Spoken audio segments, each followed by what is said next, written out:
महाराष्ट्र जीवन प्राधिकरण ज्या भरती प्रक्रियेची आतुरतेने आपण वाट पाहत होतो, ती भरती प्रक्रियेची ऍडव्हर्टाइजमेंट 4 नोव्हेंबर 2025 ला आलेली आहे. त्यामध्ये अ, ब, क संवर्गातील विविध पदं भरायची आहेत. कोणती पदं भरायची आहेत आणि किती जागा आहेत ते आपण पुढे बघू. ही भरती प्रक्रियेची सुरुवात होणार आहे. ते ऑनलाईन अर्ज जो सादर करायचा आहे तो आपल्याला 20 नोव्हेंबर 2025 पासून सादर करायचा आहे आणि ऑनलाईन अर्ज सबमिट करण्याचे अंतिम दिनांक असेल ते 19 डिसेंबर 2025. 19 डिसेंबर 2025 तोपर्यंत आपल्याला 19 डिसेंबर 2025 च्या आधीच आपल्याला जे काही शुल्क आहे परीक्षेचं तेही भरायचं आणि ऍज युजल पॅटर्न प्रमाणे परीक्षेसाठी ऑनलाईन प्रवेश पत्र जे आहे ते परीक्षेच्या 7 दिवस आधी आपल्याला उपलब्ध करून देण्यात येणार आहे. mjp.maharashtra.gov.in या वेबसाईटला व्हिजिट करा. तिथे ऑनलाईन अर्ज साठी लिंक मिळेल आणि आपल्याला ऑनलाईन पद्धतीने अर्ज सबमिट करायचा आहे. आता सरळ सेवेने पद जी भरायची त्याच्यामध्ये पहिलं पद आहे ते अंतर्गत लेखा परीक्षण अधिकारी किंवा वरिष्ठ लेखा अधिकारी गट अ चे 2 पद असतील. किती पद आहेत? 2 पद आहेत तिथे. त्यानंतर जे पद असेल यासाठी त्यांनी एक्सपिरियन्स ही मागितलेला आहे 10 वर्षाचा. लेखा अधिकारी गट ब जे त्याची 3 पदे आहेत आणि यासाठी आपल्याला कुठली डिग्री पाहिजे आहे तर मास्टर्स डिग्री इन कॉमर्स आणि 5 वर्षाचा अनुभव देखील आपल्याला पाहिजे. सहाय्यक लेखा अधिकारी गट ब ची 6 पदे आहेत. त्यानंतर उपलेखापाल गट क ची 3 पदे आहेत. कनिष्ठ अभियंता स्थापत्य या गटामध्ये आपल्याला 144 पदं दिलेली आहेत. कनिष्ठ अभियंता स्थापत्य ज्युनियर इंजिनियर सिव्हिल 144 पदं आहेत. एक सुवर्ण संधी आहे सिव्हिल इंजिनियर साठी. यासाठी आपल्याकडे किमान पदविका म्हणजे डिप्लोमा किंवा डिग्री किंवा त्यापेक्षा वर म्हणजे डिप्लोमा डिग्री आणि त्याच्यापेक्षा वरची शैक्षणिक अर्हता धारण करणारे जे इंजिनियर्स आहेत सिव्हिल स्ट्रीम मधून ते या पदासाठी पात्र आहेत. 144 आहेत. संधी घालवू नका. कनिष्ठ अभियंता यांत्रिकी या गटामध्ये 16 पदं आहेत. यालाही सेम आहे की आपल्याकडे मेकॅनिकल इंजिनियर किंवा ऑटोमोबाईल इंजिनियर किंवा प्रोडक्शन इंजिनियर किंवा प्रोडक्शन टेक्नॉलॉजी मध्ये किमान 3 वर्ष कालावधीची पदविका धारण केलेली असणारी अशी व्यक्ती किमान म्हटलेलं आहे. म्हणजे त्याच्या वर जरी असेल तरी सुद्धा आपल्याला अप्लाय करता येईल. उच्च श्रेणी लघुलेखक याच्यासाठी 3 पदे आहेत. निम्न श्रेणी लघुलेखक यासाठी 6 पदं अवेलेबल आहेत. कनिष्ठ लिपिक नी टंक लेखक गट क यासाठी 46 पदं आहेत. भरपूर पदं आहेत. आपल्याकडे जर पात्रता असेल तर जरूर फॉर्म भरा आणि परीक्षेच्या तयारीला लागा. सहाय्यक भंडारपाल पदे एकूण आहेत 13. स्थापत्य अभियंत्री सहाय्यक जे गट क च आहे त्याच्यासाठी 48 पदे आहेत आणि यासाठी देखील स्थापत्य अभियंत्री पदविका व तिला समकक्ष असणाऱ्या सगळ्या गोष्टी त्यांनी ऍक्सेप्ट केलेल्या आहेत. तर एवढी मोठी भरती प्रक्रिया महाराष्ट्र जीवन प्राधिकरण मध्ये सध्या चालू आहे. डेट्स आपण आधीच डिक्लेअर केलेले आहे. एक नजर आपण याच्या परीक्षेच्या पॅटर्न वर घेऊ. परीक्षेचा पॅटर्न हा नॉर्मल ज्या पद्धतीचा असतोच म्हणजे काही जीके काही तुमचा ट्रेड जो असेल तो समजा सिव्हिल इंजिनियर असेल तर सिव्हिल इंजिनियर त्या पद्धतीने यामध्ये आपल्याला विविध प्रकारच्या परीक्षा ज्या आहेत त्या पद्धतीने द्यायच्या आहेत. अंतर्गत लेखा परीक्षण अधिकारी वरिष्ठ लेखा अधिकारी असेल तर त्यामध्ये भाग 1 मराठी, भाग 2 इंग्रजी, भाग 3 असेल सामान्य ज्ञान असेल, भाग 4 असेल तर बौद्धिक चाचणी आणि भाग 5 असेल तर तांत्रिक नॉलेज जे कुठला आपला ट्रेड असेल ते. अशा पद्धतीने विभागणी केलेली आहे. एकूण प्रश्न जे असतील ते 10 प्रश्न असतील.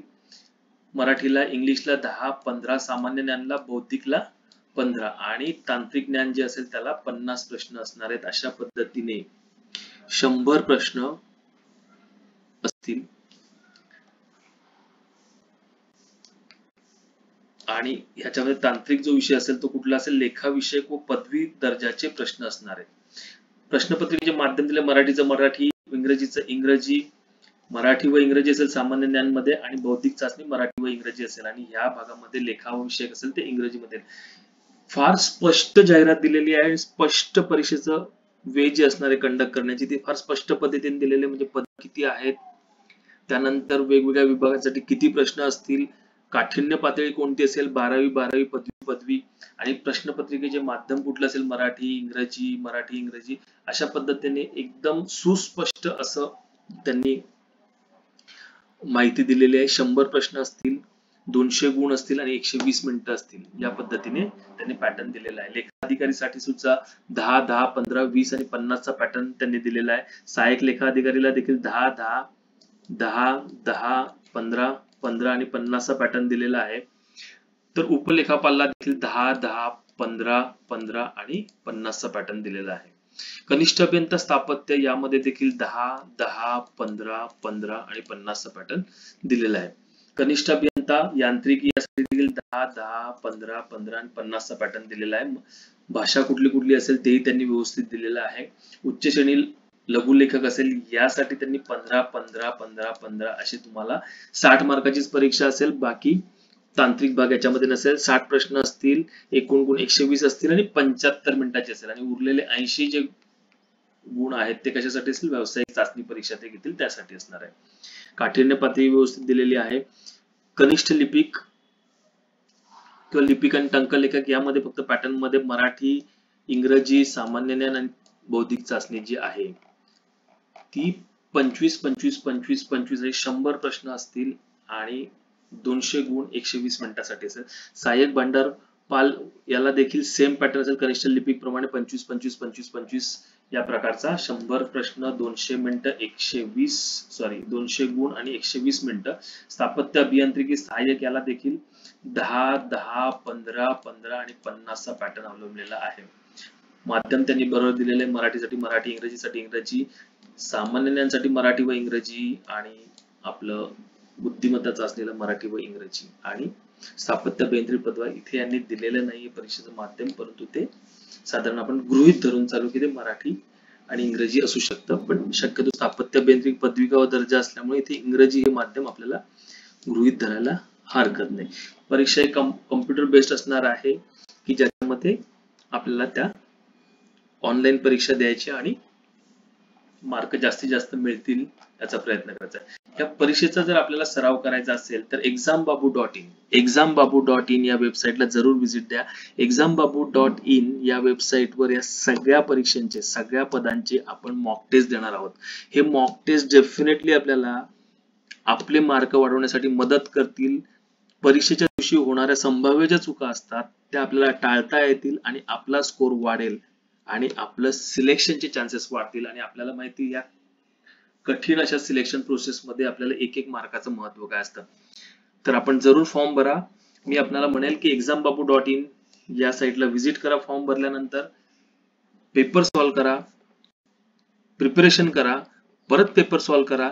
जो एरिया आपला वीक असेल त्याला इम्प्रूव्ह करा आणि परीक्षेला सामोरे जा. परीक्षेला सामोरे जाताना यश हे आपल्या दृष्टीपथ्यात येईल जर आपण मोजकाच आणि योग्य अभ्यास केला आणि exambabu.in या वेबसाईटवर जर आपण परीक्षा सॉल्व्ह केल्या तर. मी आपली रजा घेतो, पण जरूर फॉर्म भरा आणि exambabu.in या वेबसाईटला व्हिजिट करायला विसरू नका. या चॅनलला लाईक, शेअर आणि सबस्क्राईब करा. धन्यवाद.